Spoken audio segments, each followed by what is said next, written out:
Hello everyone. तो कैसे आप लोग? आई होप आप सभी लोग ठीक होंगे और अपनी अच्छे से पढ़ाई कर रहे होंगे। देखो, हम बात कर रहे थे संस्कृत की। संस्कृत के अंदर हम आज बात करने वाले विसर्ग संधि की। उससे पहले हम स्वर संधि के बारे में देख चुके हैं एंड देन व्यंजन संधि के बारे में देख चुके हैं। ये दोनों संधि हमने अच्छे से डिटेल में देखी थी।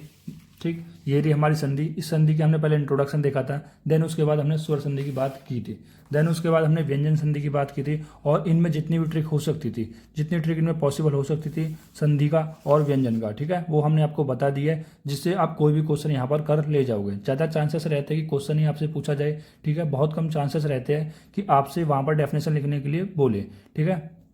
तो आपसे चाहे डेफिनेशन लिखवाए, चाहे आपसे क्वेश्चन करवाए, आप दोनों ही वहाँ पर कर ले जाओगे, क्योंकि दोनों ही तरीके से हमने आपको समझाया है। हमने आपको क्वेश्चन के लिए भी अलग वीडियो बनाई थी, किस तरह से आप कर सकते हो, एंड डेफिनेशन के सूत्र की सभी का वीडियो हमने बनाई।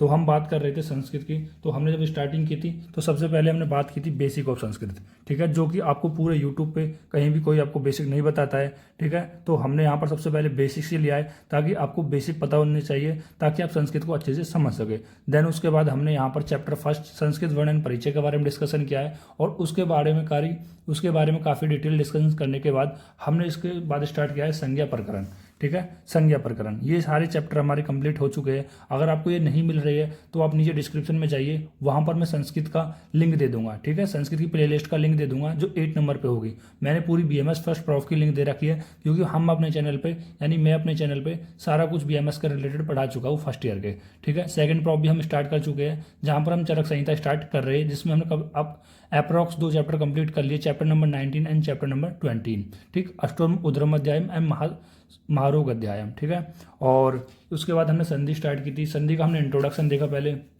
कि संधि कहते किसको है, ठीक है, कितने प्रकार की होती है। स्वर संधि का देखा, स्वर संधि क्या है, उसके कितने प्रकार है। देन व्यंजन संधि क्या है एंड व्यंजन संधि के कितने प्रकार है। तो अभी इस सीरीज में हम आगे बढ़ाते हैं विसर्ग संधि से, ठीक। और विसर्ग संधि को कंप्लीट कराने के बाद हमारा संधि वाला चैप्टर कंप्लीट हो जाएगा। यानी अगर आप संधि को अच्छे से कंप्लीट कर लेते हो तो 15 नंबर आप अपने अच्छे से तैयार कर लोगे, ठीक।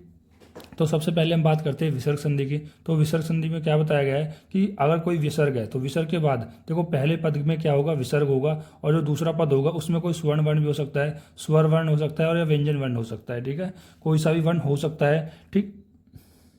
तो उसको हम क्या कहेंगे, विसर्ग संधि कहेंगे। देखो, मैं आप लोगों के लिए इतनी मेहनत कर रहा हूँ, अभी भी रात का टाइम हो रहा है, 9:30-10 बजे बज रही है, और मैंने यहाँ पर पंखा भी अपना बंद कर रखा है, गर्मी का समय है, क्योंकि अगर मैं पंखा चलाऊंगा तो इसमें नॉइज़ आएगी, ठीक है। और हमारे पास ऐसा कोई माइक नहीं है, ठीक, जिससे नॉइज़ रिडक्शन कर सके। नॉर्मल फ़ोन है और इससे हम डायरेक्टली बनाते हैं। तो मैं आप लोगों के लिए इतनी मेहनत कर रहा हूँ, तो आप लोगों का फ़र्ज़ बनता है कि वीडियो को लाइक कर दिया करो और अपने दोस्तों को शेयर कर दिया करो, ताकि ये जो चैनल है थोड़ा ग्रो हो सके, ठीक। आप भी जानते हो कितना अंडररेटेड चैनल है, आप लोग ही कमेंट करते हो, ठीक है, ये मैं नहीं कह रहा हूँ, आप लोग ही कमेंट करके कहते हो। तो आप जो कमेंट करते हो उसको आप पूरा भी क्या करो कि आप दोस्तों को शेयर कर सकते हो, या फिर जो भी आपके जूनियर्स है, आप आगे जाके सीनियर बनोगे तो जो आने वाले हैं, ठीक है, तो उनको भी आप बता सकते हो, ठीक। और वीडियो को लाइक कर दिया करो, शेयर कर दिया करो, ठीक। देन कमेंट कर दिया करो, ठीक, कमेंट जरूर करा करो। उससे मुझे बहुत खुशी मिलती है कि लोगों को, बच्चों को समझ में ये चीज़ आ रही है, ठीक। और कमेंट के साइड में एक और ऑप्शन होता है हाइप का। जब आप साइड में करोगे हाइप का ऑप्शन आएगा, तो वहाँ पर आप हाइप भी कर सकते हैं वीडियो को, ताकि वीडियो अच्छी रीच में जाए और चैनल को थोड़ी हेल्प में ग्रो होने में। तो अब हम संधि की बात कर रहे थे, तो विसर्ग संधि। देखो, सबसे पहले हमने विसर्ग संधि की बात करते हैं। जब हमने स्टार्टिंग में आपको दिखा देता हूँ मैं एक बार, स्टार्टिंग में हमने तीनों संधि की बात करी थी, स्वर, व्यंजन और विसर्ग संधि के बारे में। तो स्वर संधि के हमने बारे में क्या देखा था, स्वर संधि के हमने बारे में देखा था कि जब दो वर्ण, मतलब जो पहला पद के वर्ण है और अंतिम पद का जो पहला वर्ण है, जब वो आपस में मिलते हैं और वो दोनों स्वर होते हैं तो स्वर संधि कहलाते हैं। व्यंजन वर्ण के अंदर क्या होता है कि जो पहला वर्ण है, मतलब पहले पद का जो पहला वर्ण है वो व्यंजन ही होना चाहिए, और दूसरा जो वर्ण है वो स्वर भी हो सकता है और व्यंजन भी हो सकता है। उसी प्रकार से विसर्ग संधि के अंदर भी जो पहला जो वर्ण है, पहले पद का जो वर्ण है वो व्यंजन ही होना चाहिए, उसके बाद वो स्वर भी हो सकता है और व्यंजन भी हो सकता है। जैसे हमने एग्जाम्पल से समझाया कि बालक विसर्ग गच्छति, यानी कि अगर पहले विसर्ग लगाए तो वो विसर्ग संधि के अंदर आएगा। मान लो अगर पहले विसर्ग नहीं होता तो गस्ती यानी ती के बाद यहाँ पर विसर्ग होता, तो जरूरी नहीं है वो विसर्ग ही हो, ठीक है। तो विसर्ग की क्या कंडीशन है, अगर किसी भी जो पद है उसमें पहले अगर विसर्ग लगा है तो विसर्ग संधि के अंदर कहलाएगा। ठीक है, उसी प्रकार से व्यंजन संधि के अंदर है, अगर व्यंजन संधि के अंदर पहला जो वर्ण है, पहले पद का जो वर्ण है, ठीक है, वो कैसा होना चाहिए, स्वर सॉरी व्यंजन होना चाहिए। जैसे कि वाक प्लस ईज, जो ये कै के नीचे हलंत लगा हुआ है जो शो कर रहा है ये एक व्यंजन है, और अगर पहला शब्द व्यंजन है तो आप इसको व्यंजन संधि के अंदर इंक्लूड कर सकते हो। तो कहने की बात की मैंने भी आपको क्यों समझाया फिर से, क्योंकि आप कोरिलेट कर लो कि कौन सा स्वर संधि है, कौन सा व्यंजन संधि है, कौन सा विसर्ग संधि है। जरूरी नहीं है आपसे एग्जाम में टफी क्वेश्चन पूछे, नॉर्मली क्वेश्चन पूछा जा सकता है कि 4-5 एग्जाम्पल दे दिए, उनमें से पहचानिए कौन स्वर्ग है, कौन व्यंजन है, कौन विसर्ग है। स्वर का क्या है, जो पहले मतलब जो दो वर्ण आपस में मिलते हैं, यानी पहले पद का अंतिम वर्ण, दूसरे पद का पहला वर्ण जो आपस में मिल रहे होते हैं वो दोनों स्वर होने चाहिए। ठीक है, जैसे कि मैंने यहाँ पर बताया उप प्लस इंद्र के अंदर बताया कि उप को जो हम संधि विच्छेद करते हैं, यानी मतलब इसके अंदर से संधि विच्छेद मतलब इसके अंदर से जो यहाँ पर हम स्वर निकालते हैं, तो स्वर क्या निकलेगा, पै को नीचे हलंत लगाएंगे, ए निकलेगा और ई, तो ये दोनों आपस में जुड़ रहे हैं, वो क्या जुड़ रहे हैं, स्वर जुड़ रहे हैं, तो ये स्वर संधि कहलाएगी। और व्यंजन संधि क्या थी कि व्यंजन संधि मतलब इसका जो पहले पद का जो वर्ण है वो कैसा होना चाहिए, व्यंजन होना चाहिए, और दूसरा जो शब्द है वो स्वर भी हो सकता है, व्यंजन भी हो सकता है, तो उससे आप पहचान सकते हो व्यंजन संधि को।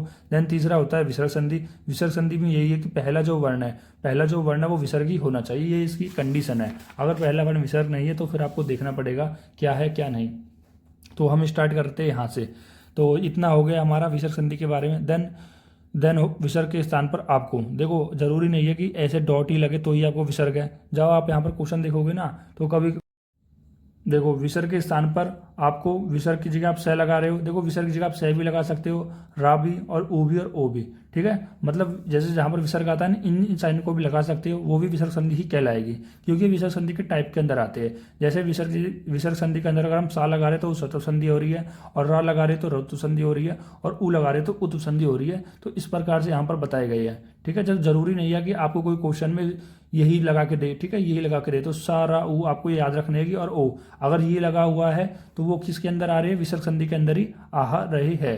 जैसे कोई एग्जांपल में दे दिया कि आपको दे दिया कि रसा प्लस चलती, कुछ इस प्रकार से आपको दे दिया, तो आप ये नहीं कहोगे सर इसके नीचे उसके बाद इसके अंदर तो कोई विसर्ग ही नहीं लगा तो ये विसर्ग संधि नहीं होगी, ऐसा बिल्कुल भी नहीं है, आप क्वेश्चन गलत कर ले जाओगे।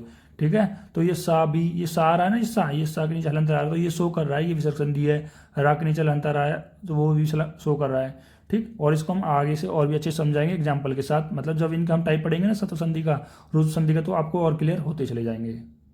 विसर्ग के स्थान पर यहाँ पर से भी लगा हो सकता है, और रे भी लगा हो सकता है, और ऊ भी लगा हो सकता है, ओ भी लगा हो सकता है, क्योंकि ये यहाँ पर संधि के 4 प्रकार के होते हैं, सत्व संधि, ऋतु संधि, उतु संधि और ओतु संधि। ठीक है, तो ये यहाँ पर प्रकार होते हैं, तो इनकी जगह ये भी लगे हो सकते हैं, यानी विसर्ग के जैसे विसर्ग लगा होता है ना, अभी मैं एग्जांपल से भी आपको समझाऊंगा, तो ये भी यहाँ पर लगे हुए आपको मिल सकते हैं। और फिर आप ये मत कहना कि सर आप हमने तो यही समझा था कि जहाँ पर विसर्ग लगा होगा तो वहाँ पर ही ये संधि विसर्ग संधि कहलाएगी। ठीक है, जरूरी नहीं है विसर्ग के स्थान पर ये भी हो सकते हैं। ठीक, जैसे मैंने लिखा है कि विसर्ग के स्थान पर या विसर्ग के रूप में आपको सा रा ऊ और ओ भी देखने को मिल सकते हैं। ठीक, अब जैसे इसके नीचे जो हलंत लगा होता है तो ये आधा होता है, तो इसको हम क्या बोलते हैं, दंती से भी बोल सकते हैं। ठीक है, तो उसके बाद हम बात करते हैं सत्व संधि की। देखो विसर्ग संधि आपको समझ में आ गई क्या है, कि जो पहला वर्ण है वो विसर्ग होना चाहिए, और दूसरा वर्ण स्वर व्यंजन कोई भी हो सकता है। तो सबसे पहले हम बात करते हैं सत्व संधि के बारे में। अब ये सत्व संधि का जो सूत्र है वो क्या है, विसर्जन्य से। ठीक, तो यहाँ पर क्या बताया गया है कि जो ये यहाँ पर विसर्ग है, यानी पहले पद के अंदर जो विसर्ग आता है, ठीक, उसके बाद अगर एक वन का मतलब पहले और दूसरे मेंबर का कोई भी मेंबर आए तो वो सत्व संधि कहलाएगी। अब ये पहले दूसरा मेंबर क्या है, देखो मैं बेसिक वाला आपको एक बार दिखाता हूँ जो मैंने बेसिक में कंप्लीट कराया था। देखो पहला मेंबर ये है एंड दूसरा मेंबर ये है, तो पहले और दूसरे मेंबर के बाद अगर विसर्ग के बाद इनमें से कोई आता है, यानी जो पहला मेंबर है, ठीक, दो विसर्ग के बाद अगर पहला और दूसरे मेंबर में से कोई भी वर्ण आता है तो वो सत्व संधि कहलाएगी। जैसे कि एग्जाम्पल से समझते हैं कि राम प्लस चलती, तो राम विसर्ग प्लस चलती, राम विसर्ग चलती, तो मैंने क्या बताया कि विसर्ग के बाद यदि कै वर्ण और ख यानी पहले और दूसरे मेंबर का कोई भी वर्ण आता है तो वो सत्व संधि कहलाएगी। तो यहाँ पर देखते हैं कि क्या ऐसा है। देखो ये च कौन से वर्ग का है, तो च आपने देखा कि पहले मेंबर का है। ठीक है, तो ये पहले मेंबर का है, तो इससे आपको क्या पता लगता है कि यदि विसर्ग के बाद पहले या दूसरे मेंबर का कोई वर्ण आता है तो उसमें हम सत्व संधि लगाएंगे। तो सत्व संधि लगाएंगे, सत्व संधि क्या कहती है, सत्व संधि कहती है कि इस विसर्ग का आप स कर दो, इस विसर्ग का आप स कर दो। तो यहाँ पर आपने क्या कर दोगे, इस विसर्ग को आप स कर दोगे, तो आपने राम लिखा और इस विसर्ग का स उतार दिया, देन चलती सेम का सेम उतार दिया। देन इस से को हम क्या किस में कन्वर्ट कर सकते हैं, से में कन्वर्ट कर सकते हैं। फिर आप कहोगे सर इस से को हम से में कैसे कन्वर्ट कर सकते हैं, तो मैं बताऊंगा उसमें सचुत संधि से। अभी सचुत संधि से आप कैसे कन्वर्ट कर सकते हो वो मैं आपको समझाता हूँ। देखो जो सचतुर संधि थी वो हमने यहाँ पर कहाँ पर पढ़ी थी, व्यंजन संधि के अंदर पढ़ी थी ना। देखो ये थी हमारी सचतुर संधि, ये जो पहली संधि थी हम ये इसको पढ़ चुके हैं, ठीक है, इसको हम पढ़ चुके हैं। फिर भी मैं आपको यहाँ पर बता रहा हूँ कि सचुर संधि के अंदर क्या करते थे हम, जो है हमारा ये है सा और ता वर्ग है, सा और ता वर्ग को हम सा और चा वर्ग में कन्वर्ट करते हैं, तो यही तो करते हैं। तो यहाँ पर भी क्या हो रहा है, यहाँ पर भी क्या हो रहा है, जो ये सा वर्ग है इस सा वर्ग को हम यहाँ पर किस में कन्वर्ट कर देंगे, सा में कन्वर्ट कर देंगे।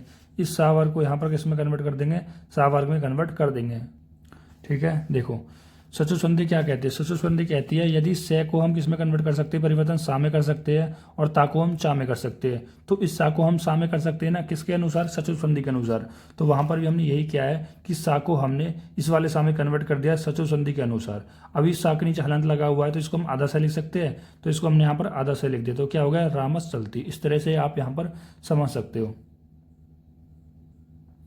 देखो फिर एक और इम्पोर्टेंट नोट लगाया कि यदि हलंत के बाद यदि विसर्ग के बाद च या छ हो तो स या सा में, और यदि हलंत के बाद ट और ठ हो तो हलंत के बाद ट और ठ हो तो स को से में बदला जाता है। ये यहाँ पर एक फॉर्मूला, एक सूत्र है जो विसर्ग संधि के अंदर बताया गया है, विसर्ग संधि के अंदर यानी सत्व संधि के अंदर बताया गया है। यदि विसर्ग के बाद च और छ हो, ठीक है, समझ रहे बात को, यदि चा और छा हो तो सा को से में कन्वर्ट कर देते हैं। जैसे ये बताया ना कि अगर चा आ रहा है या छा आ रहा है, अगर ये दो मेंबर आ रहे हैं, ठीक है, केवल ये दो मेंबर की बात कर रहे हैं यहाँ पर, अगर चा और छा आ रहा है तो सा को सा में कन्वर्ट कर देंगे।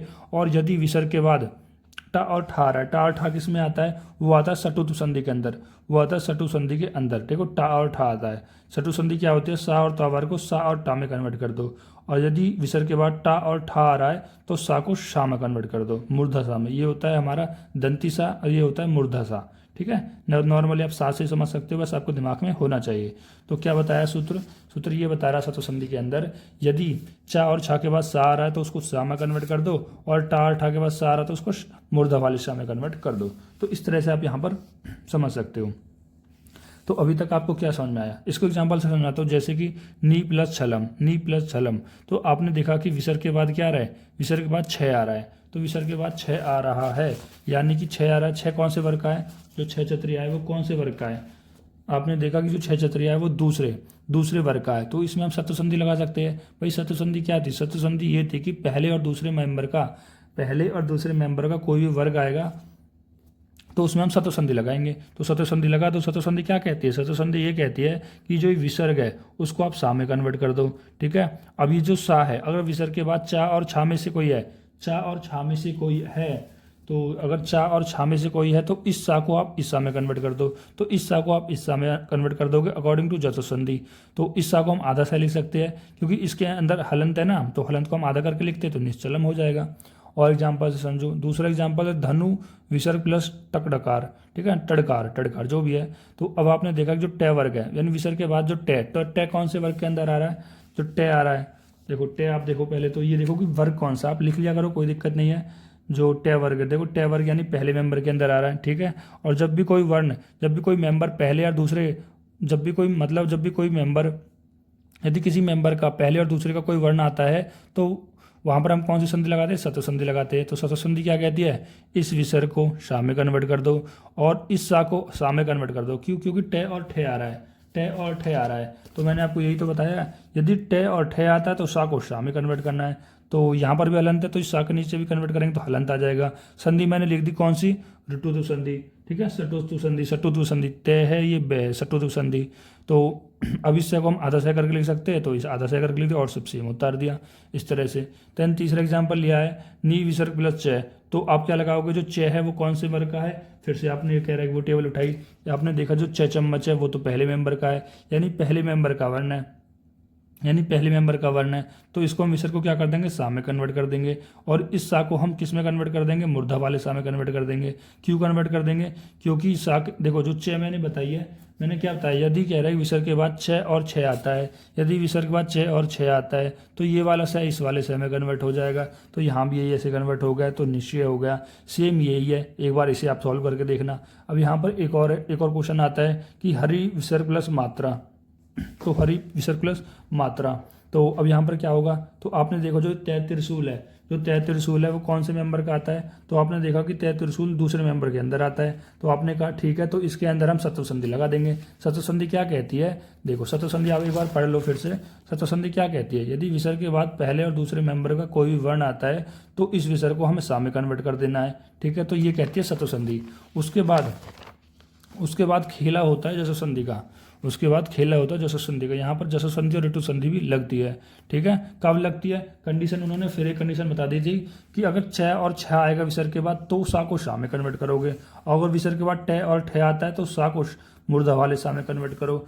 ठीक, और फिर आता है हरि प्लस मात्रता। तो आपने देखा जो तय त्रिशूल है वो दूसरे वर्ग का है। ठीक है, तो आपने सोचा कि यार सत्व संधि में क्या है कि पहले जो दूसरे मेंबर का कोई वर्ण आता है तो हम विसर्ग को सा में कन्वर्ट कर देते हैं।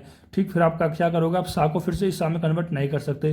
क्यों नहीं कर सकते सर, अभी तो आपने कहा, देखो मैंने क्या बताया, अगर आपने मेरी बात को ध्यान से सुना होगा तो मैंने आपसे साफ साफ कहा है केवल अगर विसर्ग के बाद छ और छ आए और ट और ठाए लिख लो, अपनी अपनी भाषा में लिख लो। यदि विसर्ग के बाद छ और छ आए या फिर विसर्ग के बाद टा और ठाए, ठीक है, टा और ठा आया तो ये वाला से, ये वाला दंती से मुर्दा से में कन्वर्ट हो जाएगा।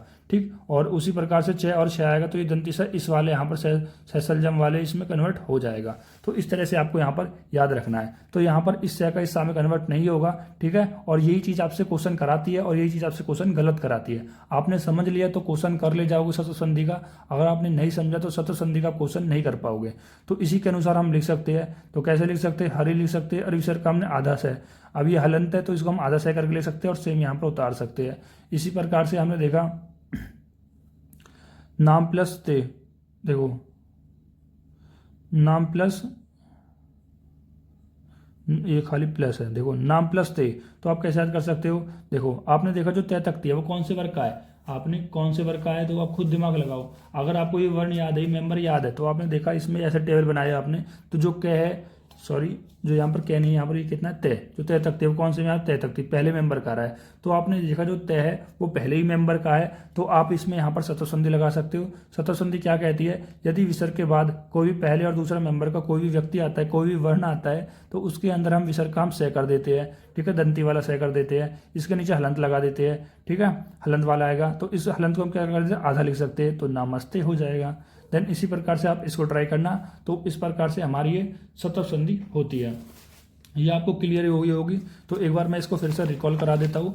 देखो सत्व संधि है क्या, सत्व संधि में क्या बताया गया है, विसर्जनस्यम से, विसर्जनस्यम से, यानी विसर्ग संधि के अंदर क्या करना है, आपको सा कन्वर्ट करना, शा, ये सा याद रखना है भाई। जैसे मैंने यहाँ पर भी आपको अगर शायद ना बताया हो तो मैं एक बार फिर से बता देता हूँ कि ये हो क्या रहा है। यहाँ पर ये बता रहा है कि हाँ विसर्ग की जगह सा भी लिख सकते हो तो वो सत्व संधि कहलाएगी, और विसर्ग की जगह आप रा लिख सकते हो तो वो ऋतु संधि कहलाएगी, और विसर्ग की जगह आप ऊ लिख सकते हो तो वो ऋतु संधि कहलाएगी। एंड देन और विसर्ग की जगह एक और विसर्ग जी का आप ओ भी लिख सकते हो। ठीक है, जब हम विसर्ग जी का सह लिख रहे थे वो सत्व संधि कहलाएगी। तो उसी प्रकार से बताया गया सत्व संधि के सूत्र विसर्जनस्यम से। ठीक, तो अब इसका क्या फॉर्मूला है, इसका मतलब ये हुआ कि विसर्ग के बाद यदि पहले और दूसरे वर्ग का कोई भी मेंबर आता है तो विसर्ग को आप सा में कन्वर्ट कर सकते हो। ठीक है, इतनी थी हमारी सत्व संधि। देन उसके बाद हम देखते हो ऋतु संधि के बारे में। ठीक, देखो हमने आपको क्या बताया, हमने आपको बताया कि सा में इस विसर्ग को अगर सा में कन्वर्ट करते हो तो सत्व संधि, और इस विसर्ग को यदि आप रा में कन्वर्ट करते हो तो ऋतु संधि, और उ में कन्वर्ट करते हो तो ऋतु संधि। इस तरह से आप समझना है आपको। तो यहाँ पर हम बात कर रहे थे ऋतु संधि के बारे में। तो सबसे पहले हमने जो संधि थी वो थी सत्व संधि। अभी सत्व संधि हम अच्छे से कंप्लीट कर चुके हैं। देन इसके बाद हम आगे चलते हैं ऋतु संधि के बारे में। अब ऋतु संधि का जो सूत्र है वो होता है स सुजुसो रू, स सुजुसो रू। ठीक है, और हमने आपको क्या बताया था कि इस विसर्ग को अगर हम राम में लिखते परिवर्तित करते तो वो ऋतु संधि हो जाती है। तो यही बताने की कोशिश कर रहा है, कोशिश कर रहे हैं यहाँ पर कि सैको यानी मुर्दा दंती सैको और मुर्दा सैको आप यहाँ पर किस में कन्वर्ट करते हो, इस वाले रे में आप कन्वर्ट कर देते हो। जैसे कि एग्जाम्पल बताए गए हैं, एग्जाम्पल कविश प्लस आयाम, कविश प्लस आयाम। अब देखो यहाँ पर इस सै को आप किस में कन्वर्ट कर दोगे, रे में कन्वर्ट कर दोगे। ठीक है, और ये इस रे में कन्वर्ट कर दोगे, इस रे के नीचे हलंत लगा दोगे, और इसका जो ए है इस रे को दे दोगे, तो ये रे कैसे हो जाएगा, पूरा हो जाएगा। तो यहाँ से आप कवि लिखोगे और यहाँ पे आर ये पूरा हो जाएगा, और यहाँ से यम लिख दोगे।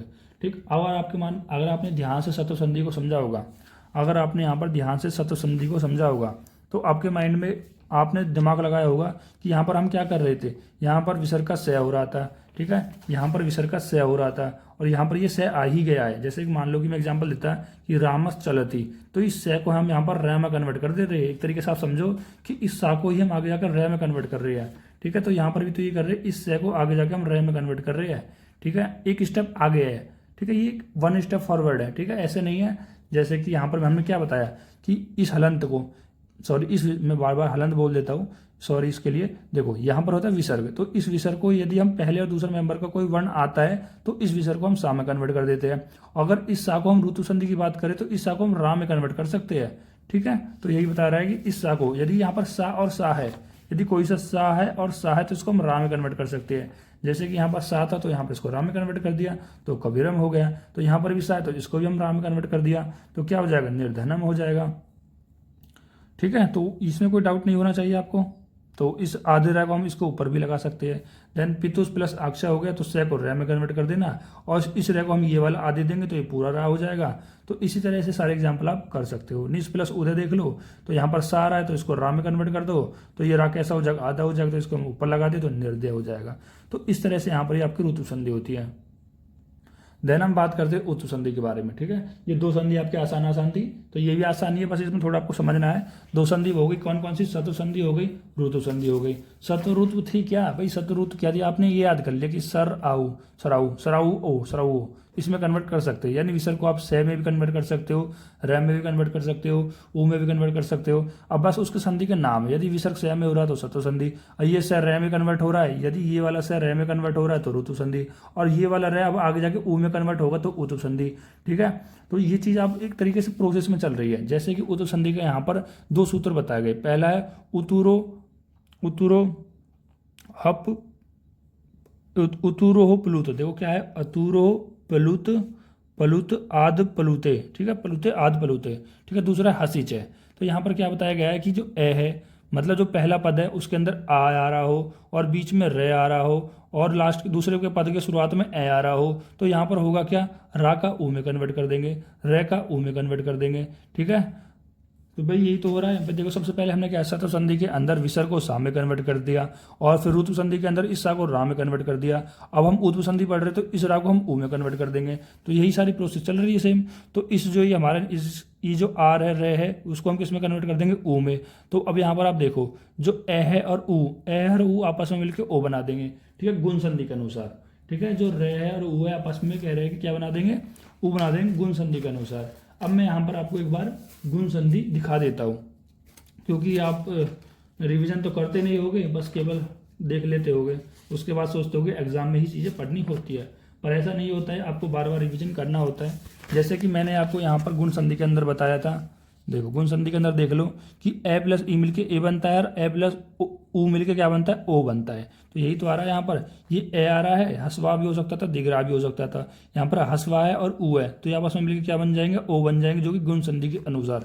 तो यहाँ पर कौन सी संधि लग गई, गुण संधि लग गई। तो ए यानी हस्व आ और ऊ मिलकर यहाँ पर ओ बन जाएगा गुण संधि के अनुसार। अब ये ओ बचा है, ओ बचा है, ए बचा है, और ए और ओ आपस में मिलकर क्या बनते हैं, ये अवग्रह का साइन बनाते हैं। इसको देख लो। और वो कौन सी संधि के अनुसार, पूर्व रूप संधि के अनुसार, पूर्व रूप संधि के अनुसार। देखो ये हमारी पूर्व रूप संधि, जिसमें क्या बताया गया है कि ये जो ए है और ओ मिलके जब भी वो ए के साथ आते हैं, यहाँ पर भी क्या हुआ है, या ए आए या ओ आए, तो ओ जब ए के साथ आ रहा है या ए जो ओ के साथ आ रही है तो वो मिलकर क्या बनाते हैं, अवग्रह का साइन बनाते हैं, अवग्रह का साइन बना रहे हैं। इतनी बात आपको क्लियर हो रही है, इतनी बात आपको क्लियर हो रही है। तो ये मैं क्या बता रहा था, उत्तु संधि बता रहा था। यदि जो पहला पद है उसके अंदर हस्व आ रहा हो और बीच में ये रा आ रहा हो, यानी विसर्ग आ रहा हो एक तरीके से, ठीक है, और दूसरा जो पद है वो कैसा आ रहा है, वो भी आ रहा हो, तो यहाँ पर रा का ऊ कन्वर्ट होता है। ये कौन रा का ऊ में कन्वर्ट कर रही है, उत्तु संधि कर रही है। इसमें दिमाग मत लगाना, इसमें देखो होते हैं ना कुछ बच्चे अफलातूनी होते हैं, अरे मुझे तो ये भी बताओ सर रा का ऊ में, भाई सूत्र किस लिए, उसका नाम ही उत्तु है, ठीक है, जैसा नाम है, ठीक है, जैसा परिवर्तन होता है उसी का संधि के अनुसार नाम रख देते हैं। जैसे हमने बोला सचुतु संधि, सचुतु संधि क्यों बोला, क्योंकि वहां पर जो सा और ता वर्ग है वो सा और चा वर्ग में कन्वर्ट हो रहे थे। ऋतुतु संधि, ऋतुतु क्यों बोला, क्योंकि वहां पर सा और चा वर्ग में कन्वर्ट हो रहे थे, ठीक है। तो इस जिस तरह से कन्वर्ट हो रही है, सॉरी रा और टा वर्ग, सा और टा वर्ग में जिस तरह से वो कन्वर्ट होते हैं उसी के अनुसार उसमें हम नाम रख देते हैं। तो यहाँ पर भी क्या हो रहा है, तो यहाँ पर भी उत्तम संधि इसके अनुसार ही नाम रख दिया गया कि जो र है यहाँ पर भी इसको ऊ में कन्वर्ट कर देते हैं। अगर आपको ये समझ में आ गया तो क्वेश्चन आप कर ले जाओगे। यदि आपको ये समझ में आ गया तो क्वेश्चन तो कुछ भी नहीं है, क्वेश्चन तो 2 सेकंड का काम है। अब दूसरा क्या कहता है, दूसरा हसीचे क्या कहता है, ये कहता है कि ए मतलब पहले पद के अंदर ए आना चाहिए, फिर वो विसर्ग यानी रे आना चाहिए, एंड देन जो दूसरा पद है, ठीक है, जो लास्ट में जिसको हम जोड़ते हैं उसके अंदर तीसरा मेंबर हो, चौथा मेंबर हो, पांचवा मेंबर हो, या फिर ये बे रेले हो, ये बे रेले हो, ठीक है, इनमें से कोई भी हो, ठीक है, दोनों ही सारे ही चल जाएंगे। ठीक है, तो मैं एक बार दिखा देता हूँ आपको ये वर्ग वाला, क्योंकि वर्ग वाला आप भूल जाओ, शायद भूल गए हो कौन कौन से हैं। तो ये मैं दिखा देता हूँ, ये थर्ड मेंबर, ये फोर्थ मेंबर, ये फिफ्थ मेंबर, इनके अंदर से कोई भी आता है तो उसके अंदर हमारा ये दूसरा वाला फॉर्मूला लगेगा। तो अब एक बार इसको नोट को पढ़ लेते हैं। मैंने क्या लिखा हुआ है, इतना बड़ा हुआ नोट ये कि अतोरोहा पलुत आद पलुते। क्या इसका मतलब, यदि विसर्ग के पहले हस्व आए, यदि कोई विसर्ग है, जैसे यहाँ पर ये विसर्ग बताया गया है कि इस विसर्ग के पहले हस्व आए, ठीक है, और बाद में भी हस्व आए, इस विसर्ग के पहले है आए और इसके बाद में भी हस्व आए, ठीक है, इतना कोई कन्फ्यूजन नहीं है। आए तो विसर्ग का ऊ हो जाता है, मतलब इस वाले विसर्ग का ऊ हो जाता है। अब ये मत कहना सर ये विसर्ग कैसे हो गया यार, मैं बार बार बता चुका हूँ कि मैंने क्या बताया है कि इस विसर्ग के रूप में आप इनको भी लिख सकते हो, क्योंकि इनके टाइप ये सा रा ऊ ये सब किसके टाइप है, ये इस विसर्ग के ही टाइप है, सत्व संधि का है, ऋतु संधि का है, उतु संधि का है। ठीक है, समझ रहे हो ना बात को। ठीक, तो मुझे ऐसा लगता है कि आपको समझ में नहीं आता है तो मुझे फिर बार बार से फोर्स करके समझाना पड़ता है आपको। ठीक, तो हमने क्या बता रहे थे कि विसर्ग के पहले हस्व आए, विसर्ग के बाद हस्व आए, तो यहाँ पर जो विसर्ग है इस विसर्ग का ऊ में कन्वर्ट हो जाएगा, इस विसर्ग का ऊ हो जाता है, फिर इन दोनों विसर्ग का पहले ए और ऊ, फिर उसके बाद क्या बताया गया है कि र का जब ऊ में कन्वर्ट हो जाता है तो ए और ऊ मिलके आपस में गुण संधि बना के ओ में कन्वर्ट हो जाता है, तो ओ ए के साथ मिलके यहाँ पर अवग्रह में कन्वर्ट हो जाता है पूर्व रूप संधि के द्वारा। तो ये यहाँ पर सारी रामायण लिखी हुई है। ठीक है, इतना आपको अच्छे से समझ में आना चाहिए। अगर कोई डाउट है तो बताओ, ठीक है, आप कमेंट कर दिया करो। ठीक है, अब हम एग्जांपल से आप समझाते हैं। देखो, अगर आपको कहीं ऐसा लगता है ना कि कोई चीज़ समझ में नहीं आ रही है तो मैं कमेंट में अपना डिस्क्रिप्शन में अपना नंबर दे देता हूँ। ठीक है, मेरा नंबर आप लिख भी लो बेशक।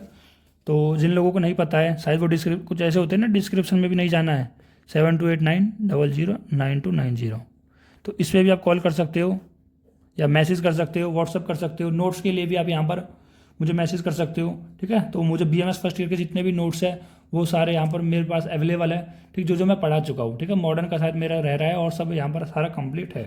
तो हम बात कर रहे थे संधि के बारे में। तो संधि के हम एग्जाम्पल की कौन सी संधि चल रही थी हमारी, देखो आपके चक्कर में भूल गया ना, उत्तु संधि शायद, हाँ उत्तु संधि चल रही थी।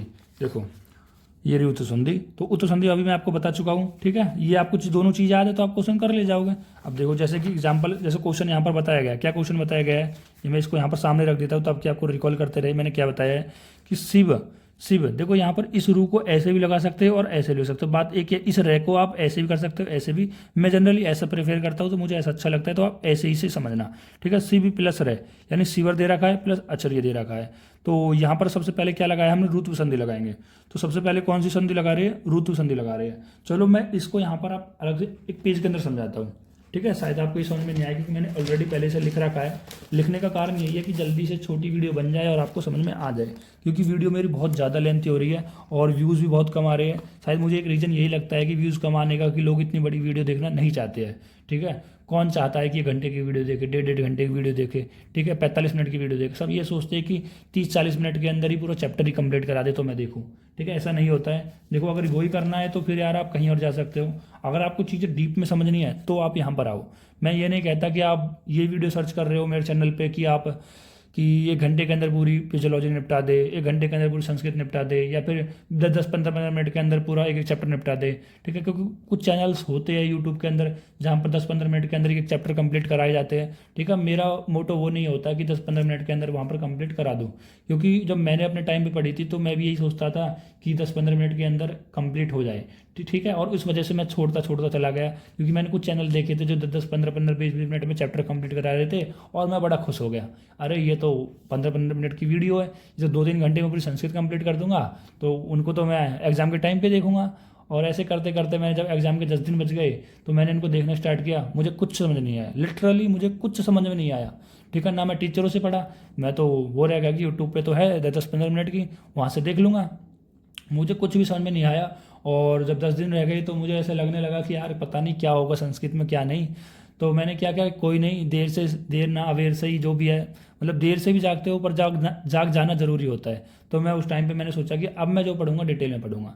मैंने शुरू के 2-3 चैप्टर ये बेसिक वाले माहेश्वरी सूत्र बेसिक और ये संधि वाला ये इतना अच्छे से कर लिया अपना कि अब यहाँ पर कोई भी क्वेश्चन आ जाए तो मुझसे गलत नहीं होगा। और उससे मेरी अंडरस्टैंडिंग भी बन गई संस्कृत के अंदर, ठीक है। और इसलिए मैं जोर डालता हूँ इन चैप्टरों पे, ठीक है। मैं भी यहाँ पर आपको बहुत जल्दी कंप्लीट करा सकता हूँ, ठीक है। संधि के टाइप लिखे, इनके फॉर्मूले लिखे, एक एक क्वेश्चन कराया, एग्जाम्पल कराया और गो। ऐसे नहीं करना है, पर मैं चाहता हूँ कि आप समझो इस चीज़ को कि संस्कृत में अगर आप प्रैक्टिस नहीं करोगे और संस्कृत का क्वेश्चन अगर एग्जाम्पल बेस आ गया तो आप नहीं हिला पाओगे, ठीक है। जरूरी नहीं है कि आप हर बार थ्योरी वाला ही क्वेश्चन आए, थ्योरी वाला ही पेपर आए कि वो क्वेश्चन थ्योरी वाले आ रहे हैं और आप थ्योरी लिख रहे हो। क्या पता ऐसा भी क्वेश्चन आ जाए कि आपको सीधा सीधा एक एक नंबर के एग्जाम्पल देके पूछ रहा है, ठीक है। इतना कॉन्सेप्चुअल बेस आ जाए, कॉन्सेप्चुअल बेस अच्छा, मैं तो अच्छा पेपर मानता हूँ उसको।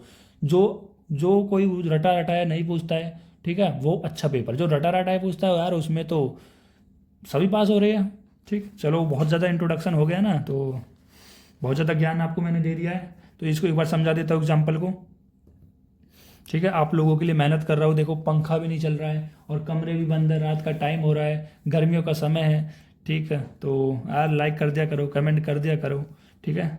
चलो मैं एग्जाम्पल से समझा रहा था आपको। सीवस प्लस आचार्य। अगर आपको लगता है ना वीडियो तेज हो रही है तो मतलब फास्ट पढ़ाते हैं सर, तो थोड़ा स्लो भी कर लिया करो, कोई ऐसी बात नहीं है, ठीक। अब देखो हमने सबसे पहले क्या किया, इस सह को हमने रा में कन्वर्ट किया, ठीक है। इस सह को हमने रा में कन्वर्ट किया, कौन सी संधि से, ऋतु संधि से। सर कैसे? यार अभी मैंने आपको 2 संधि पढ़ाई है, क्या पढ़ाई है नहीं पढ़ाई बताओ।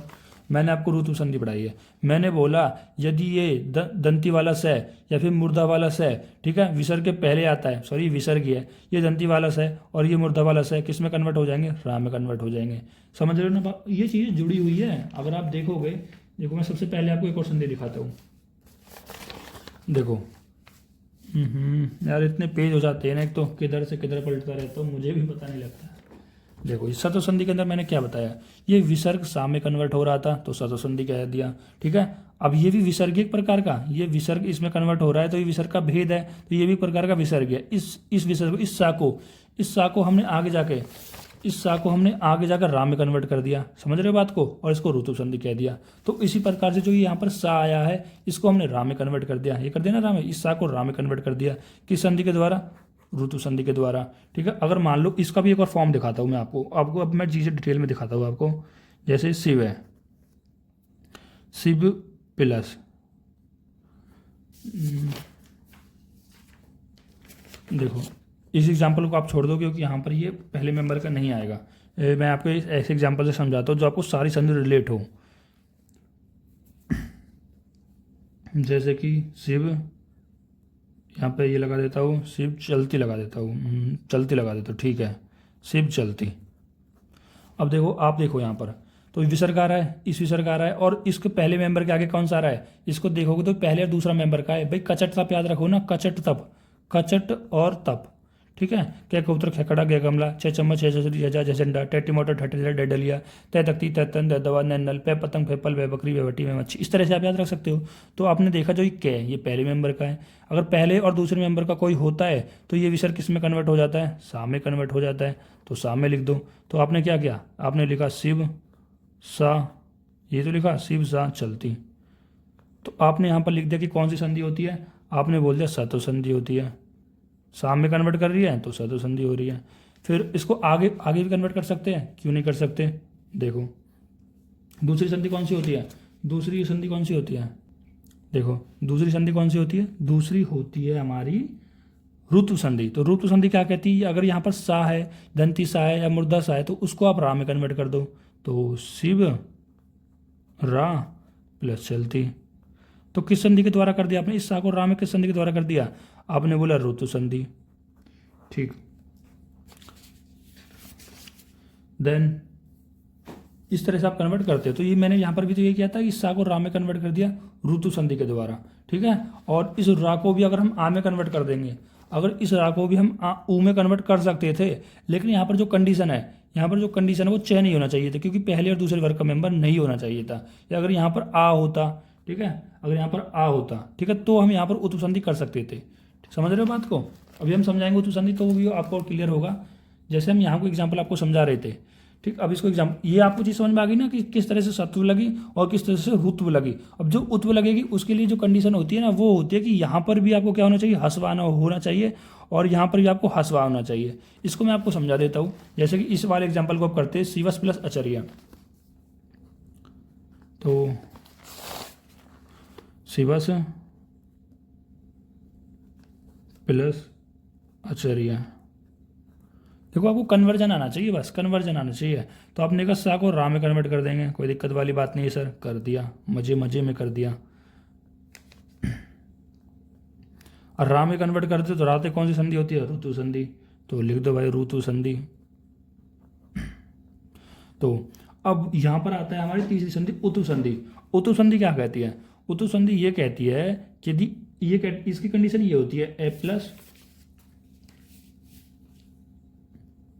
रे और ए। देखो यही तो समझाया था मैंने। ऋतु संधि क्या कहती है, विसर्ग के आगे भी हस्वा, विसर्ग के पीछे भी हस्वा। तो हम इस वाले रा को ऊ में कन्वर्ट कर देंगे, ठीक है। तो इस रा को तभी आप इस वाले ऊ में कन्वर्ट कर सकते हो जब आगे भी और पीछे भी दोनों आ होगा, दोनों तरफ हस्वा होगा। जैसे यहाँ पर हम कन्वर्ट नहीं कर पाए थे, तो आप ये भी तो कह सकते हैं सर इस वाले रा को भी आप ऊ में कन्वर्ट कर दो। नहीं कर सकते, क्योंकि यहाँ पर हस्वा आ नहीं है, इसके पीछे, ठीक है। उसके आगे तो शायद है, बैक वगैरह आप तोड़ दोगे तो इसके अंदर से ए निकल जाएगा। लेकिन यहाँ पर ये पहले दूसरे वर्ग का मेंबर आ रहा है, पहले वर्ग का मेंबर आ रहा है, यहाँ पर हस्व आ नहीं है, तो इस वजह से इस रा को हम यू में कन्वर्ट नहीं कर पाए। अगर आपको रा को ऊ में कन्वर्ट करना है तो आपके आगे भी हस्वा, आपके पीछे भी हस्वा, तभी आप यहाँ पर इसको कन्वर्ट कर पाओगे। तो यहाँ हमने क्या कर दिया, इस रा को ऊ में कन्वर्ट कर दिया। तो आप क्या बताओगे आगे? तो आगे बोलोगे शिव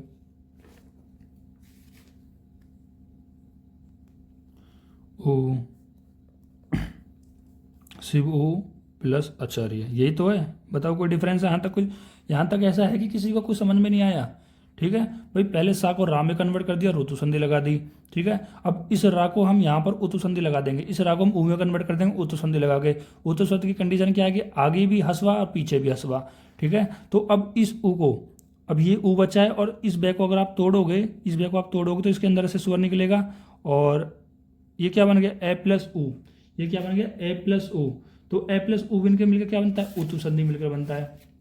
सॉरी, उत्तु नहीं गुण संधि। तो ये मैंने आपको यहाँ बताया तो था कि जब भी ए और ओ मिलता है तो गुण संधि बन जाता है, और ए ओ का किस में कन्वर्जन हो जाता है, ओ में कन्वर्जन हो जाता है। तो यहाँ पर आप क्या कर दोगे, यहाँ पर आप ओ में कन्वर्ट कर दोगे, ठीक है। समझ में आ रहा है ना आपको? तो आप क्या कर दोगे, शिव। तो यहाँ पर ये क्या हो जाएगा, ओ हो जाएगा। तो यहाँ पर क्या हो जाएगा, ये ओ हो जाएगा। कैसे, देखो अब ये हलंत वाला है ना, तो ये जो ओ जाएगा, ये जो स्वर जाएगा, ओ भी एक प्रकार का स्वर है, तो ये किस में जाएगा, इसमें चला जाएगा। तो शिवो प्लस ये आचार्य, यहाँ का सेम आ जाएगा, ठीक है। इतने कोई कन्फ्यूजन है? कोई कन्फ्यूजन नहीं है। तो अब आगे देखिए, तो यहाँ पर क्या है, यहाँ पर ये क्या बना, ये बन गया ओ, ये बन गया क्या भाई, ये क्या बना, ओ बना ना। अभी आप इतने कंक्लूड, ये क्या बना, ओ बना, और यहाँ का क्या, ए। तो ओ और ए मिलकर क्या बनाते हैं, क्या बनाते हैं बताओ? अभी बताया था मैंने आपको, ये बताया था पूर्व रूप संधि के अंदर, इसको हम बोलते हैं अवग्रह। अरे यही तो बताया था यार। देखो ये ए और ओ मिलकर क्या बनाते हैं, अवग्रह का साइन बनाते हैं। तो ये क्या बन गया यहाँ पर, अवग्रह। तो अब इसको फिर से एक बार जोड़ दो, तो ये क्या हो जाएगा, यहाँ पर तो शिवो ही हो जाएगा, शिवो, और इसकी जगह हम क्या लिख देंगे, अवग्रह का साइन लगा देंगे खाली, ठीक है। आप ये मत कहना सर ये ओ तो इसके साथ लग गई, ये बन गया, ये मत कहना। आपने पूर्व रूप संधि पढ़ी है ना भाई, नहीं पढ़ी? ये बताओ पूर्व रूप संधि क्या कहती है, यदि ओ के सामने ये ए आता है तो ये ए का कन्वर्जन केवल इसमें होगा, ये वाली ओ तो इसी के साथ रहेगी, ठीक है। ये तो कन्वर्ट करने का है, तो इसलिए व्यंजन संधि अगर आपने नहीं पढ़ी तो वहां पर पढ़ लेना, व्यंजन संधि के अंदर भी पूर्व रूप संधि, ठीक। ये हो गया इसका पूरा एग्जाम्पल, ये यहाँ पर बन गया शिवोचार्य। तो इस तरह से आप समझ सकते हो, और भी आप एग्जाम्पल खुद करके देखना, ठीक है। इतना ही मैं आपको समझा सकता था, इससे ज़्यादा मैं आपको यहाँ पर इसमें कुछ नहीं समझा सकता, क्योंकि मैं आपको हर एक चीज़ बता चुका हूँ। अभी ये आपके ऊपर डिपेंड करता है कि आप कितना यहाँ पर समझते हो। देखो मैं भी थोड़ी सी अपनी हवा कर लेता हूँ यार, पंखा भी नहीं चला सकते, फिर नॉइज़ आएगी और आपको शायद आवाज़ इतनी प्रॉपर ना आए मेरी, ठीक है। थोड़ी हेल्प करा करो, जो मैं थोड़ा माइक पाइक भी ले लूँ अपना यार, खरीद लूँ, ऐसा माइक खरीद लूँ जो नॉइज़ वॉइस रिडक्शन कर ही दे, एक माइक खरीदा था जो बिल्कुल काम के नहीं था, उसमें तो आवाज़ बहुत ख़राब आ रही थी। चलो और एग्जांपल आप दे सकते हो, जैसे सिप्स प्लस अत्र हो गया। तो यहाँ पर आप सिप्स प्लस अत्र को मैंने डायरेक्ट बना दिया है, आपको ये सारी प्रोसेस यहाँ पर करनी है, इन सभी के अंदर ये सारी प्रोसेस करनी है। ठीक है, कैसे, पहले ऋतु संधि, फिर उतु संधि, फिर गुण संधि, फिर पूर्व रूप संधि, चार चार संधि लग रही है भाई, ऐसी बात थोड़ी है हल्की। ठीक है, पर लेकिन ये आपके लिए हार्ड नहीं होगा यदि आपने स्वर और व्यंजन संधि को अच्छे से देख लिया होगा। इसलिए मैंने स्वर व्यंजन संधि को आपको लिख लिख कर आराम आराम से नोट से सब तरह से समझाया। ठीक है, अगर आपको फिर भी समझ में नहीं आता है कोई बात नहीं, नंबर मैंने दे दिया है, मैसेज करो, मैं समझाऊंगा। ठीक है, देन उसके बाद हम बात करते हैं दूसरे फॉर्मूला की, हसी प्लस चय की। हसी प्लस चय की, देखो मैंने दो चीज़ बताई थी ना आपको, पहला तो ये वाला बताया था, पहला जो फॉर्मूला था, पहला जो सूत्र था अतोरो अतोरो पलूते आद पलूते। देन दूसरा बताया हसी चय, हसी चय। तो हसी चय के अनुसार क्या है कि पहला जो वर्ण है वो ए होना चाहिए, मतलब विसर्ग के आगे, विसर्ग के आगे हसवा होना चाहिए, और विसर्ग के पीछे तीन वाला मेंबर हो, चार वाला मेंबर हो, या पांच वाला मेंबर हो, और या फिर यह बार रहला हो, या बार रहला हो। तो हम रा को, इस विसर्ग को ऊ में कन्वर्ट कर देंगे, और ए और ऊ मिलकर यहाँ पर हमारी गुण संधि लग जाएगी, और गुण संधि क्या कर देगी, इन दोनों को ओ में कन्वर्ट कर देगी। ठीक है, आगे बढ़ते हैं, एग्जाम्पल से समझते। ये बात सेम यहाँ पर भी यही कही गई जो मैंने आपको समझाई है। ठीक, जैसे कि एग्जाम्पल देखते हैं, सिप्स प्लस वंत, तो सा को रा में कन्वर्ट कर दोगे ऋतु संधि के अनुसार। ठीक है, और रा में कन्वर्ट कर दिया, और रा को ऊ में कन्वर्ट कर दोगे। ट्रिक क्या थी, ट्रिक ये थी, यदि यहाँ पर तीसरे चौथे पांचवें मेंबर का कोई सा वर्ण है, ये जो बै बकरी है, ठीक है, ये बै बकरी है, जोन सा बै बकरी है, जो भी बै है उसको आप देख लो कौन से वे में है, ये कौन से मेंबर में है। तो ये वे वाला किसमें मेंबर में है, तो ये मुझे ये मिल गया, ये चौथे मेंबर के अंदर ये वे मिल गया। तो मैंने बता दिया कि भाई मुझे चौथे मेंबर के अंदर मिल गया, तो मैं इसमें दूसरा वाला फॉर्मूला लगाऊंगा। ठीक है, मैं इसमें दूसरा वाला फॉर्मूला लगाऊंगा। यदि मुझे इसके आगे ए मिल जाता तो मैं पहला वाला फॉर्मूला लगाता। ठीक है, तो मैं ये कौन सा वाला फॉर्मूला लगा लो, ये वाला फॉर्मूला लगाता। लेकिन मुझे यहाँ पर इसके चौथे तीसरे चौथे पाँचवें में से कोई मिलता है तो मैं हंसी चय वाला फॉर्मूला लगाऊंगा। ठीक है, यही तो लगाऊंगा। तो मैं क्या करूंगा, इस रै को ऊ में कन्वर्ट कर दूंगा, इस रै को ऊ में कन्वर्ट कर दूंगा। जब इस बै को तोड़ूंगा तो इसके अंदर से एक स्वर निकलेगा। ठीक है, ए, तो ए प्लस ऊ मिलकर क्या बन जाएगा, ओ बन जाएगा। ठीक, इस रै को ऊ में कन्वर्ट कर दिया तो ऊ तो संधि हो गया। सबसे पहले क्या था, स को रा में कन्वर्ट कर दिया तो रू तो संधि, रा को ऊ में कन्वर्ट कर दिया तो ऊ तो संधि। ठीक है, और यहाँ पर जब यहाँ से इसको बै को तोड़ोगे तो इस बै को तोड़ोगे तो बै के अंदर से एक हलंत लगेगा, एंड देन प्लस ए आएगा। ठीक, तो ये क्या हो जाएगा, ये दोनों मिलकर क्या बनाते हैं, गुण संधि बनाते हैं। तो गुण संधि लिख दिया, तो सीधा आपको करना है सुओ प्लस बंत।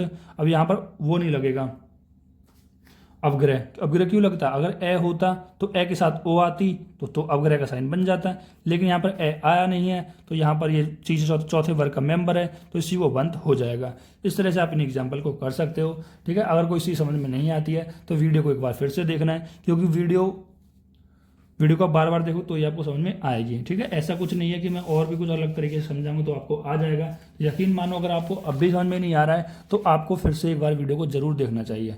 ठीक है, और फिर यहाँ पर इसको मैंने पहचानने का तरीका भी बताया है कि किस तरह से आप पहचान सकते हो। यदि अवग्रह के पहले ओ हो, जैसे यहाँ पर अवग्रह के पहले ओ आए तो इसमें हम अतोरो प्लुत आद प्लुत लगाएंगे।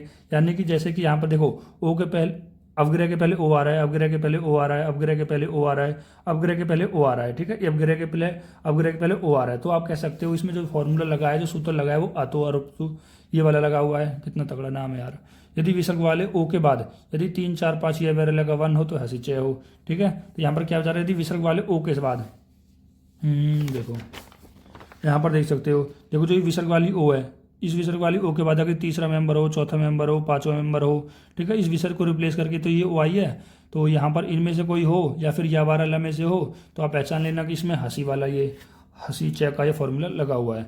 देन इसकी कंडीशन नंबर 3, इसमें 2 सूत्र मैं बता चुका हूँ। देन तीसरा सूत्र है, तीसरा सूत्र क्या कहता है कि तीसरा सूत्र कहता है वर्ग 1 2, यार आप पढ़ लेना है क्या लिखा हुआ है, खर बसान यो भी सर्जन्य। यार एक तो इतने डरावने भयंकर लिख देते ना सूत्र, बच्चा यार एक बार तो टीचर ही बोलेगी इतना लंबा बताए कौन, क्या ही लिखते हैं पता नहीं। ठीक है, पर मैं आपको समझाता हूँ इसका मतलब क्या है। यहाँ पर बताया गया है यदि पहले और दूसरे वर्ग हो, यदि वर्ग का पहला और दूसरा वर्ण हो, वर्ग नहीं होगा यार ये, यदि वर्ग का या मेंबर का। ठीक है, अब ये तो मैं समझा चुका हूँ ना, वर्ग मेंबर तो मैं बार बार दिखाता हूँ आपको। ये पहला और दूसरे इन वर्ग का कोई मेंबर हो, इन वर्ग का कोई मेंबर हो, या फिर सा और सा हो, तो होगा क्या, होगा क्या, तो होगा ये जो यहाँ पर बताया जा रहा है क्या बताया जा रहा है, देखो ये जो रा विसर्ग है, रा विसर्ग प्लस रा विसर्ग के बाद यदि पहला और दूसरा मेंबर आता है या सा सा आता है तो वो विसर्ग हो जाएगा। जैसे कि एग्जाम्पल समझो, जैसे कि यहाँ पर बताया गया पुनर्रय। पुनर्रय का मतलब यहाँ पर दो चीज़ें हैं। ये देखो, एक पहली चीज़ ये है कि यदि मान लो कि यदि कोई ऐसा रय आता है, ये ऐसा रय आता है, उसके बाद पहले और दूसरे वर्ग का मेंबर आता है या सा आता है, या फिर इसके बाद रा के बाद कुछ भी नहीं आता है, तो इसमें हम क्या करेंगे, इसमें हम विसर्ग कर देंगे, मतलब ये दो डॉट लगा देंगे, वही है। जैसे पुनर्रय, रय के बाद कुछ भी नहीं आ रहा है, रय आ रहा है, लास्ट में रय आना चाहिए। अगर लास्ट में रय आ रहा है, उसके बाद यदि इनमें से कुछ आ रहा है या फिर कुछ भी नहीं आ रहा है तो विसर्ग लगा दो। इसमें भी कह रहा है कि रा के बाद कुछ नहीं आ रहा है तो विसर्ग लगा दो, ठीक है। और इसमें भी रा के बाद कुछ नहीं आ रहा है तो विसर्ग लगा दो। देन इसके बाद आता है रामर प्लस खादेती, रय आ रहा है, कुछ आ रहा है, हा रहा है, बिल्कुल आ रहा है। तो इसमें जो पहला वर्ण है वो कौन से मेंबर का, क्या एक दो वर्ण में से आ रहा है, बिल्कुल आ रहा है, बिल्कुल आ रहा है। जो ख है वो दूसरे मेंबर है, जो ख है वो दूसरा मेंबर है, ठीक है। तो ख लगा दिया, ठीक, तो ख लगा दिया। तो इसके बाद क्या करोगे आप, इसके बाद कुछ नहीं करना है आपको, इस रह की जगह आपको क्या कर देना है, दो विसर्ग ठोक देने हैं। जैसे इस रह की जगह दो विसर्ग ठोक दिए, इस रह की जगह दो विसर्ग ठोक दिए, इस रह की जगह दो विसर्ग ठोक दिए। पहली कंडीशन ये, या तो कुछ ना आए तो भी विसर्ग ठोक दो, अगर पहले और दूसरे मेंबर या सा में से कुछ आए तो भी विसर्ग ठोक दो। सेम यही है कि सा के बाद कुछ आ रहा है, के आ रहा है, कौन से मेंबर का, पहले मेंबर का था, तो यहाँ पर आप क्या कर दोगे, तो इसके आगे इस उस ये रा है जो भी है ये ऐसे है, तो इस रा की जगह आप क्या कर दोगे, दो विसर्ग ठोक दोगे। तो इस तरह से यहाँ पर आपकी ये तीसरी कंडीशन में कंप्लीट हो जाएगी। देन हमारे यहाँ पर लास्ट संधि बची है जो कि रलोप संधि, ठीक है, रलोप संधि। अब रलोप संधि का क्या फॉर्मूला है, रो री रेफ, रो री रेफ, ठीक है, रो री रेफ। क्या बताया गया है कि आर हलंत के बाद यदि आर वन आए तो पहले वाले आर का लोप हो जाता है। यदि क्या बताया जा रहा है, मतलब दोनों आर आमने सामने हो गए, मतलब जिनका मिलन कर रहे हैं वो आमने सामने हो गए, तो पहले वाले वन के अंदर जो ये आर है उसका हम लोप कर देंगे, ठीक है। और दूसरी कंडीशन में क्या बताइए, लोप करने के बाद लोप हुए आर के पहले, यदि इस आर के पहले आ ई औ आता है तो उनको हम दीर्घ कर देंगे, आ ई कऊ कर देंगे, यानी इनका दीर्घ कर देंगे। जैसे कि एग्जाम्पल से आपको समझ में आएगा, पुनर प्लस रमते, तो पुनर प्लस रमते माने क्या बताया, देखो कंडीशन फिट हो गई, यहाँ भी आर आ रहा है और यहाँ भी आर आ रहा है। क्या बताई गई है, यदि आर के सामने आर आए, भाई के सामने भाई आए, तो छोटा जो वाला जो भाई आता है उसको गायब कर दो, ठीक है। जैसे बड़ा वाला छोटे वाले को दबा देता है, तो इसी तरह से यहाँ पर क्या हुआ है, जो ये वाला आर है वो गायब हो गया है। और इसके सामने यदि आ आए या ई आए, मतलब इसके पहले और ऊ आए, तो इसको हम क्या कर देंगे, दीर्घ कर देंगे, इस हास्व का दीर्घ कर देंगे। जैसे न को आप तोड़ोगे, तो न को आप तोड़ोगे तो क्या आएगा, न हलंत आएगा प्लस आ आएगा, तो इस आ को आप क्या कर दोगे, आगे लिख दीजिए वाला आ, ठीक है। तो ये तो बता रहा है भाई छोटा आता, इसके अंदर एक छोटा आता है तो इसको हम क्या कर देंगे, दीर्घ कर देंगे, बड़ा वाला आ कर देंगे, ठीक है। एक आ तो इसके पास चला जाएगा फिर से ही, और एक आ यहाँ पर हमने आपको लिख दिया है। क्या इसमें कोई दिक्कत है, क्या इसमें कोई दिक्कत है, मैं फिर से एक बार आपको समझा देता हूँ। पुनर्प्रश्रमते, देखो पुनर्प्रश्रमते, देखो मैं थोड़ा फास्ट इसलिए होगा क्योंकि बहुत ज़्यादा गर्मी लग रही है यार, आप लोगों के लिए क्या क्या करना पड़ता है। तो मैंने क्या बताया कि यदि आर के सामने आर आता है तो आपको याद है ना, रैर लोप, रलोप संधि, नाम से क्लियर है ना यार, नाम देखो, आर का लोप कर दो, रे का लोप कर दो यार। एक तो ये फोकस कैसे कर रहा है पता नहीं कैमरा इतना अच्छा, ठीक है, मतलब आर का लोप कर दो, ठीक है, आर का क्या कर दो, लोप कर दो। तो आर का क्या कर दिया हमने, लोप कर दिया, तो इस आर का लोप कर दिया तो क्या बन जाएगा, पुनः बच जाएगा, प्लस रमते बच जाएगा। दूसरी कंडीशन भी थी इसमें, दूसरी कंडीशन क्या थी कि इसके जो हस्व और दीर्घ आ आता है उसको हम क्या करना है, दीर्घ कर देना है। तो इस नए को जब आप तोड़ोगे तो क्या आएगा, न हलंत प्लस ए आएगा, तो इस आ को हमने क्या करना है, दीर्घ कर देना है, ठीक है, दीर्घ आ कर देना है। जब इस दीर्घ को तोड़ोगे, इसमें दो आई तो है, आ प्लस आ ऐसे लिख सकते हैं, एक आ को फिर से इसे दे दो तो ये इस तरह की हो जाएगी, और ये आ बचा है तो इसको हम आगे लिख दो, पुनः था, इस आ को आगे लगा देते हैं और रमते, तो ये हो गया कंप्लीट। तो इस तरह से आप देखना, क्वेश्चन करना, सेम है, कोई ऐसा कोई फर्क नहीं है कि इनमें कोई रॉकेट साइंस है, ठीक है। तो ये हमारे यहाँ पर कंप्लीट होता है विसर्ग संधि। विसर्ग संधि में मैंने आपको सब कुछ कंप्लीट करा दिया गया है। देखो पहले जो मैं विसर्ग संधि आपको कंप्लीट कराने की सोच रहा था वो कुछ अलग तरीके से दिख रहा था। देखो मैं दिखाता हूँ पहले आपको एक बार कि मैं आपको किस तरह से समझाने की कोशिश कर रहा था। मैं कुछ इस तरह से, मतलब कुछ अलग ही तरीके से मैं आपको पहले क्वेश्चन कराने की सोच रहा था कि आप डायरेक्ट क्वेश्चन करो, ठीक। फिर मेरे दिमाग में आया कि कुछ बच्चे ऐसे होंगे जो बोलेंगे सर ज़रूरी थोड़ी है एग्जाम में केवल क्वेश्चन या एग्जाम्पल ही आए, वो ठीक कह रहे हैं, ज़रूरी तो नहीं है। आपसे थ्योरी भी पूछा जा सकता है, आपसे सूत्र भी पूछा जा सकता है। तो इसलिए मैंने यहाँ पर इनको ये वाले सूत्र से ना कराकर, ठीक है, मैं यहाँ पर आपको क्या करा था, सूत्र वाला डायरेक्ट क्वेश्चन करते आप। लेकिन फिर मेरे दिमाग में वही वाली बात आई कि आपको सूत्र भी ज़रूरी पता होना चाहिए, और सूत्र के साथ साथ आपको यहाँ पर थ्योरी वगैरह और क्वेश्चन वगैरह भी, ये सारी चीज़ें कवर होनी चाहिए। तो मैंने ये पहले वाले तरीका को छोड़ा, ठीक है, और दूसरे वाले तरीका को अपनाया। पहले वाला तरीका ये था कि इसमें जो मैं समझाता आपको पहले, जो मैंने अभी नहीं समझाया है, कि इससे आप देखते ही क्वेश्चन सॉल्व कर देते, पर आपके क्वेश्चन तो सॉल्व हो जाते, लेकिन वो सूत्र वगैरह और जो थ्योरी वगैरह आप शायद ना समझ पाते। तो मैंने आपको ऐसे समझा दिया है कि अब आप कुछ भी कर ले जाओगे, ठीक है। और फिर भी कोई डाउट आता है तो कमेंट सेक्शन खुला हुआ है, नंबर मैंने आपको दे दिया है, टेलीग्राम मेरा चैनल है, उस पर जुड़ जाइए। वहाँ पर मैं डेली से डेली अपडेट डालता रहता हूँ कि क्या मैं स्टार्ट करने वाला हूँ, कौन सा पोल भी डालता हूँ, क्या स्टार्ट करना है क्या नहीं, ठीक है। और इंस्टाग्राम पे भी आप मेरे से जुड़ सकते हो, ठीक, इंस्टाग्राम पे भी आप मैसेज कर सकते हो। जैसे कुछ है कि शायद पर्सनल नंबर किसी को नहीं देना होता है, तो आप इंस्टाग्राम से भी मुझसे जुड़ सकते हो, ठीक। जो भी आपसे जिस माध्यम से जुड़ना चाहते हो जुड़ जाइए। अब मैं पूरी कोशिश करता हूँ आपको जो जो चीज़ें प्रोवाइड करा सकता हूँ, ठीक है, आपके लिए बहुत मेहनत करता हूँ। तो आपका भी ड्यूटी बनती है कि थोड़ा मेरे लिए भी आप थोड़ा सपोर्ट करें, ठीक है। आप चाहे मुझे बड़ा भाई मानते हो या फिर जो भी आप मानते हो, आप कोई बॉस भी बोलता है, कोई फ्रेंड बोलो, या फिर कोई सर भी बोलता है, ठीक है, जो भी आपको बोलना है आप बोलिए। बस इस चैनल को थोड़ा सपोर्ट कीजिए, और ताकि मैं आपके लिए ऐसा कंटेंट लाता रहूँ, ठीक है। अगर आप ये सोच रहे हो ना कि क्या ही फ़र्क पड़ता है, देखो मेरा भी एक टाइम पे अगर मनोबल टूटेगा तो मैं भी आपके लिए वीडियो वहाँ पर बनाना बंद कर दूंगा, ठीक है। यार इंसान वाला माइंड है, तो कब तक वो एक चीज़ को टॉर्चर को सहता है, ठीक है। करीब करीब मुझे 1 साल अभी होने वाले हैं, ठीक है, और देखते 1 साल के बाद हम कुछ नया लाते या नहीं लाते। बस आप लोग ऐसे प्यार करते रहिए, बनाए रखें, और थैंक यू गाइस।